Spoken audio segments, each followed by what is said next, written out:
I want to turn to the Democrats now. Almost 700 delegates up for grabs tomorrow across 6 states, with Hillary Clinton now, again, 26 delegates shy of clinching the nomination.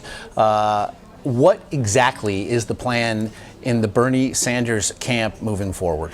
That's an extremely good question. Thank you. The question of the hour, you might say. The plan is kind of TBD. We know what the goal is. Of course, the goal is for Sanders to make a significant shift in the Democratic Party, to shift it dramatically to the left. I think in many ways he's already been successful on that front. I mean, he's been way more competitive than anybody expected. It was barely a year ago when he rolled out his campaign to zero fanfare at a tiny press conference on Capitol Hill. Now, of course, he's packing rallies with thousands and thousands of people. Without a doubt, he's been successful in changing the conversation and in pushing Hillary Clinton to the left.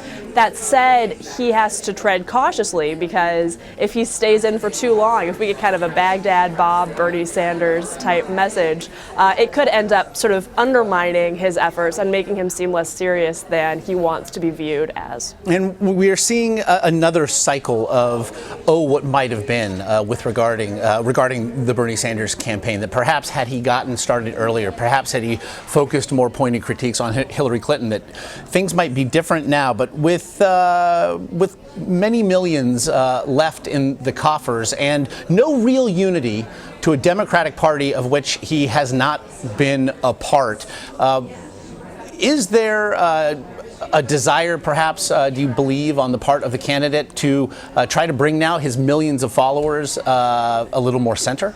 I think he realizes that he has a lot of leverage in this situation because, yeah, he has millions of extremely ardent supporters. He has some Bernie or bust types who say they'll never vote for Hillary, and he has to know that he has a significant, massive amount of influence, whether or not he decides to endorse Clinton, whether or not he decides to campaign with her, whether or not he decides to give her access to his voter file, to his data. Those are significant, important decisions that only he can make, and that gives him, no shortage of power going forward. He just has to decide what he's going to try to get for it, and whether or not he's going to play nice with the Clinton campaign. At the same time, we've seen Hillary Clinton beef up her outreach to Republicans. We see her campaign constantly blasting out any criticism that Republicans level at Donald Trump, suggesting that folks who are center-right or who are in the GOP but disillusioned could find a home with her. So it's going to be challenging for her to simultaneously court that cohort while also trying to get the Bernie bros on board with her, and that makes Bernie's role just uniquely important going forward. I'm wondering if the bros will be heading to Philadelphia come July. Betsy Woodruff from the Daily Beast, we very much appreciate the time. Sure thing.